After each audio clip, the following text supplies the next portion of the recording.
Tragic details about Princess Anne.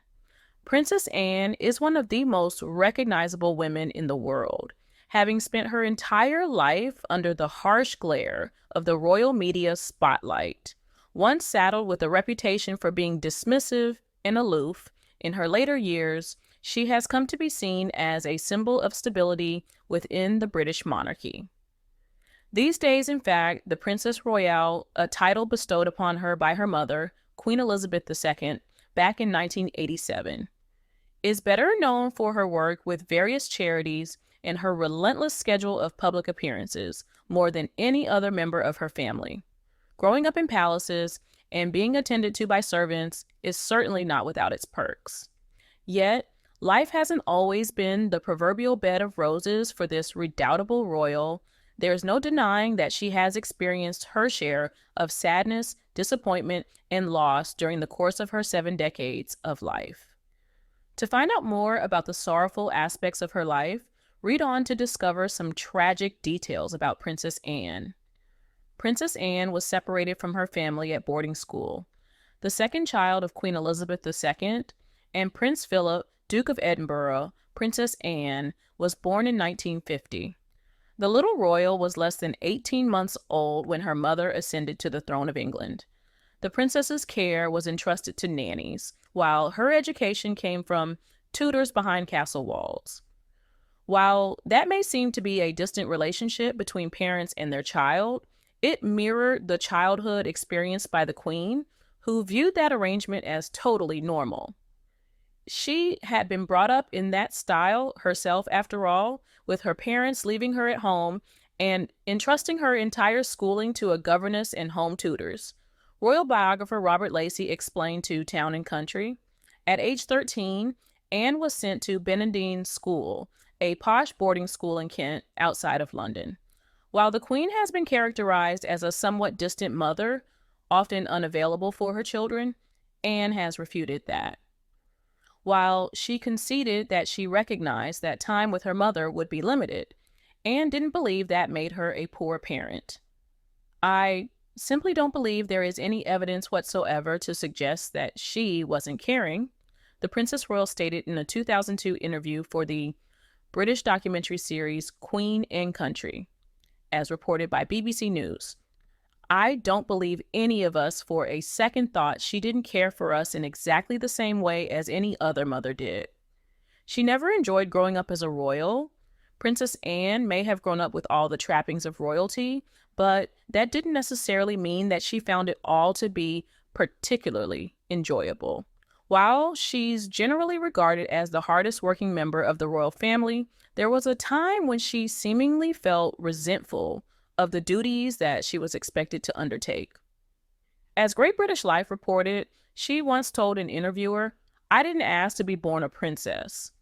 This was particularly true when she was a teenager and was forced to accompany her family on royal walkabouts in which the royals would hit the streets to mingle with regular folks. At the time, those walkabouts were a new phenomenon, introduced during the 1970s in hopes of making the royal family more popular with the British public. Interviewed for the BBC documentary The Queen, Her Commonwealth Story, Anne revealed that the dreaded walkabout quickly became the least favorite royal duty for both her and her older brother, King Charles III, who has also experienced his share of tragedy. "We hated them. Can you imagine as teenagers? Hardly the sort of thing you would volunteer to do," Anne recalled, as reported by Hello. It gets easier, but can you imagine? How many people enjoy walking into a room full of people you've never met before and then try a street? She was the victim of an armed kidnapping attempt. Easily the most harrowing event in Princess Anne's extraordinary life occurred in 1974, when she and her first husband, Captain Mark Phillips, were being driven back to Buckingham Palace and a car blocked their path. That car's driver, Ian Ball, was armed with a pistol intending to kidnap the princess. Immediately, Ball fired, hitting the princess's chauffeur and also shooting Jim Beaton, her security officer. A journalist who tried to intervene also took a bullet. Ball, still brandishing his weapon, ordered Anne to exit her car. She responded with the steely grit that would become her hallmark, uttering the now iconic words, "Not bloody likely." The kidnapping attempt was foiled by sheer coincidence. Ronnie Russell, a boxer, happened to be walking by at that moment, saw the chaos unfolding, and punched Ball in the back of the head. While the hero attended to Princess Anne, Ball approached Russell, but the boxer knocked the would-be kidnapper to the ground with an expertly thrown punch to the jaw. He was flat on the floor, face down. I jumped on his back for good measure. I could have died, yeah, but I knew what I was doing, Russell told the Mirror. The only person I did not want to get shot was Princess Anne. Ultimately, Anne emerged unscathed, and the men who were shot all survived. Not only did Russell receive a medal from Queen Elizabeth herself, the monarch also paid off his mortgage. Her contentious relationship with the press led to the nickname her royal rudeness. Princess Anne didn't have the greatest reputation for civility in her younger years, something that was particularly true in her dealings with the British press. As royal expert Sally Bedell Smith wrote in her book, Elizabeth the Queen, The Life of a Modern Monarch, Anne had a tendency to be brusque and dismissive with journalists. When she began taking on more royal duties in the 1970s, she had appeared supercilious and short-tempered, particularly with journalists whom she couldn't abide, Smith wrote, noting how Anne had told members of the press to naff off while competing in an equestrian event.